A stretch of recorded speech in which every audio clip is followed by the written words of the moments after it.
Welcome to OreoOlive.com. As you know, Oreo olives don't mix, but the abstract thought of putting those two words together has enlightened me to create a channel to discuss various topics. This is part 2 of the video, what I was talking about and asking you questions on whether or not, if you were a type of person who likes to read the paper. And I brought this up today because periodically I like to read the paper, to read about what's going on within my community so that I can learn about things that I may or may not need to run into, and it gives me insight to just know what's going on locally. Because what happens is we will oftentimes focus on things that are not within our community, and we'll focus on things that are going on in other communities across the globe, but we don't necessarily pay attention to what's going on in our community unless we actually face it live and there in real person. And so you can learn about so many different things. For one, you can learn different types of words, different types of terminology to use, especially increasing your vocabulary by adding, words that you may see in there. Newspapers, of course, as we know, have some of the most common words that people will normally use in a conversation. Also, you got pictures and things like that in there. Most importantly, in the back that people don't normally pay attention to is like the portions where it talks about bankruptcy or legal proceedings, foreclosures, rental properties, things for sale that people may have. And you can actually find a lot of useful information in there that you may or may not find online. Now, a lot of places now are pretty much digitizing their newspapers, so you can almost find almost a 1-to-1 ratio of what you would normally see on the internet, you will actually see in the paper too.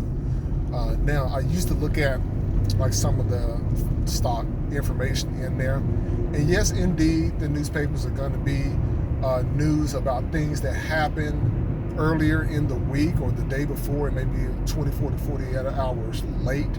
And sometimes you'll get an update on things that are coming up in the future in the next few weeks. But it's a good place to start, because I oftentimes will talk about and say to people, hey, are you going to be reading, or when's the last time that someone actually picked up a book and actually read information? And I say that a lot because I'm an avid reader.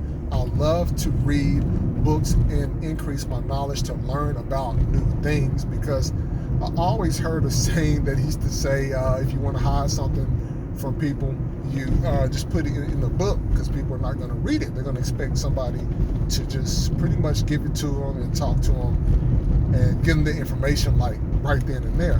But sometimes, y'all, things are a little bit silent, and you may not find out if you don't actually read the content to actually figure it out. The average attention span that a person is going to pay attention to information is going to be less than 10 seconds. Whatever they don't get within that 10 seconds after skimming over something, they're probably more than likely are not going to read it at all. And that is absolutely sad, because we don't even teach our own kids to look at literature and actually read it, because you can learn, like, once text is published physically, published, it's hard to get rid of it unless people tear up the evidence. But when something's on the internet, a simple update to a web page can change information by changing the words around. And so I'm hoping that people would actually read more, because we still honestly have people that are illiterate. They can't read.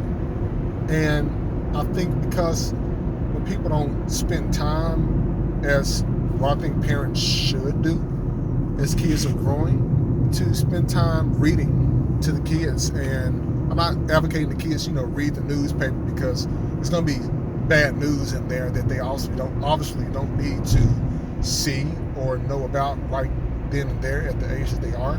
But I would say for, you know, high school students or students, you know, in middle school growing up, they're going to need to learn different types of words. And what better way can you do that? And besides using your phone, I know you can use your phone, go on Google and learn that stuff, but the paper, at least for the most part, will let you know what's going on in your community so that you can be aware, and if it's things that you need to take action on, the problems that you can help solve within your community can most definitely be somewhat of a progress to make the world a little bit better, at least your community, because you're starting small. But like, listen, and subscribe, OrioOlive.com. Look forward to bringing more content to you soon. Like I said, next time you're around in the store or whatever, or you at a friend's house or family house, pick up the paper. You know, go through it. I know it's been a while since most of you have picked it up, but just give it a check.